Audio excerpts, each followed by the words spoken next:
Hi Year 10, I hope you're safe and well and that you've been enjoying working through the English work we've sent you so far.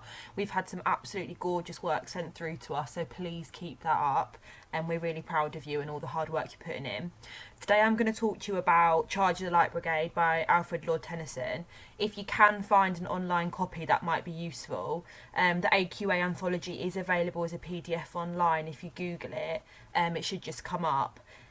So you could print it off and annotate it if you wanted to. If not, don't worry, you can just make notes. Today I'm going to be going through the poem's context, some line by line language analysis, and then the form and structure. At the end, if you've got any questions, please feel free to email me or your class teacher and we'll be happy to help you.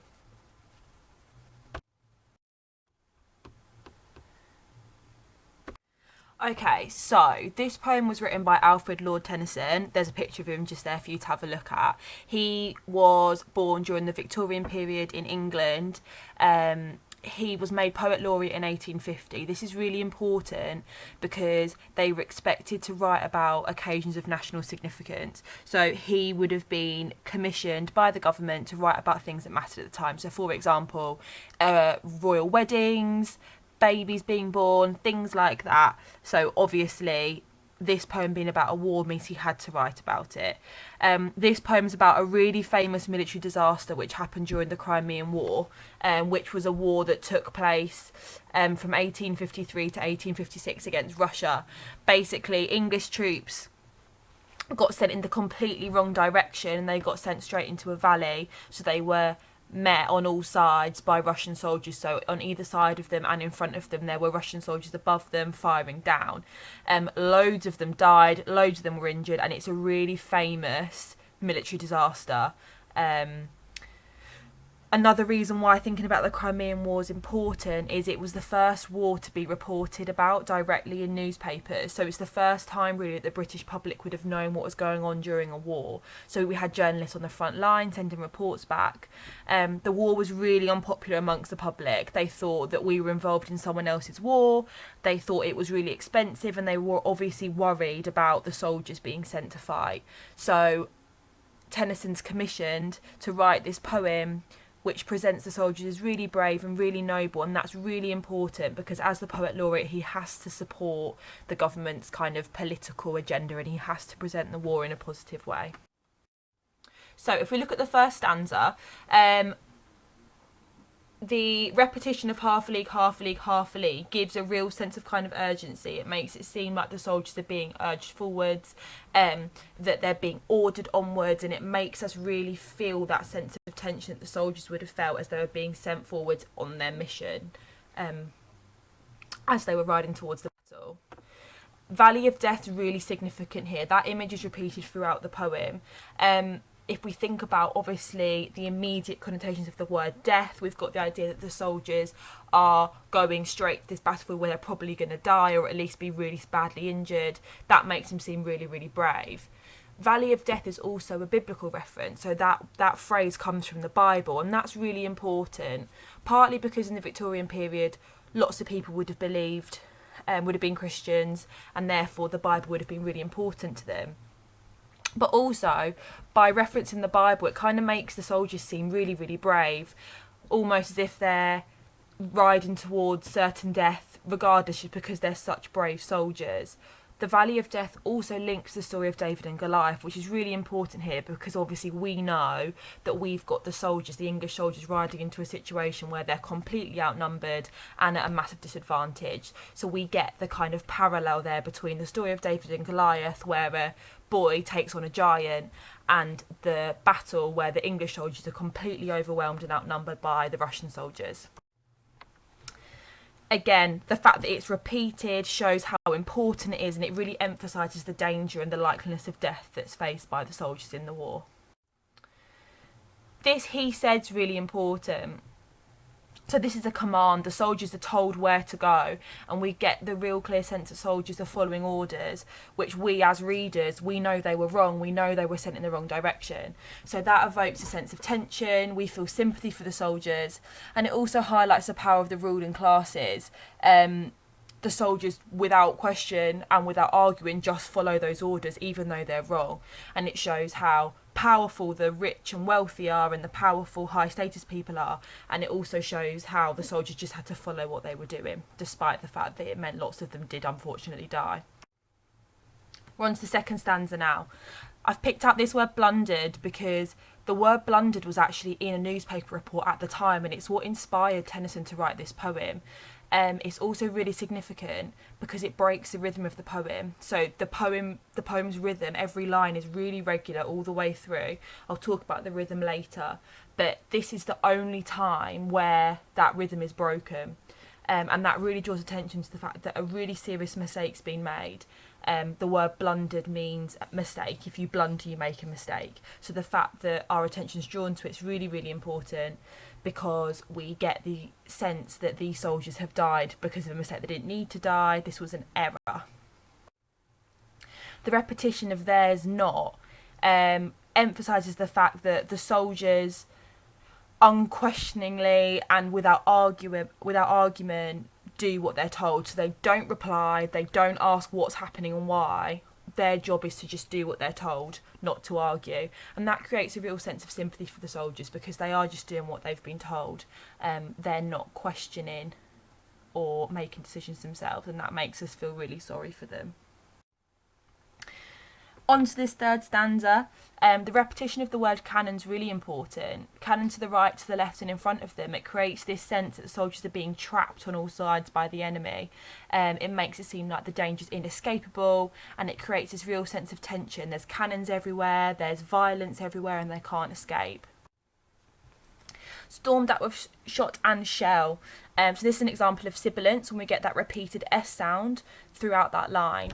It reflects the danger of facing the soldiers. Sibilance we normally associate with something sinister or something evil, but it also evokes the sound of the bullets flying at high speed. That S sound kind of reflects that speed of what's going on. Also, the word storm's really important. It kind of evokes the image of this inescapable downpour of enemy fire. The fact that the bullets and the firing is relentless. They can't escape it, just like you can't stop rain from falling. I've picked up this word boldly. I think it's really important because despite that danger that they're in this stanza, especially in the stanza, there's the word cannon 3 times, there's the word death, the word hell, storm, shot, shell, all of those really negative, violent words. We've got that word boldly, and that highlights how brave the soldiers were despite what's surrounding them. Jaws of death, mouth of hell. Really, really powerful images here. So we've got the personification of the battlefield. So the valley itself has become this evil kind of enemy that the soldiers are riding into. It's hellish imagery, it's evil. We've got jaws, which makes us think of a predator with big teeth. We've got death and hell, which obviously have got really negative, quite scary connotations, especially knowing what we know, that lots and lots of these soldiers did die. So really powerful images there that can be really nice for you to write about. On to the next stanza. So flashed all their sabres bare, flash as they turned in air, sabring the gunners there. So the repetition of the word flashed makes the soldiers seem really heroic. We've got the emphasis of the fighting that's going on, the sabring, the gunners, makes the soldiers seem really, really brave. Sabre stroke, shattered and sundered. Again, we've got that idea of sibilance, evokes a sense of violence. Also, the fact that the soldiers are shattered and sundered, they're not just killed, they're absolutely destroyed. And it emphasises the violence of what's going on and how violently the soldiers are dying, creating a real sense of sympathy and presenting them as really, really brave. The repetition of not's really important there. If you look back, every single stanza ends with 600, but for the first time here we get not the 600, and that repetition of not emphasises the fact that lots of soldiers were absent because they'd either died, been wounded or been captured. So not the 600 emphasises the fact that we have lost lots of those soldiers, showing how brave they were and how violent and dramatic this fight was. Next one, we get the repetition again of the cannon, but now it's behind them, so they're leaving the battlefield. while horse and hero fell, it's the only line I've picked out of this stanza. I think it's really, really important. So it evokes a real sense of sympathy. So the horses fall, so the innocent animals who obviously didn't choose to go into this war are caught as well, and that evokes a real sense of sympathy.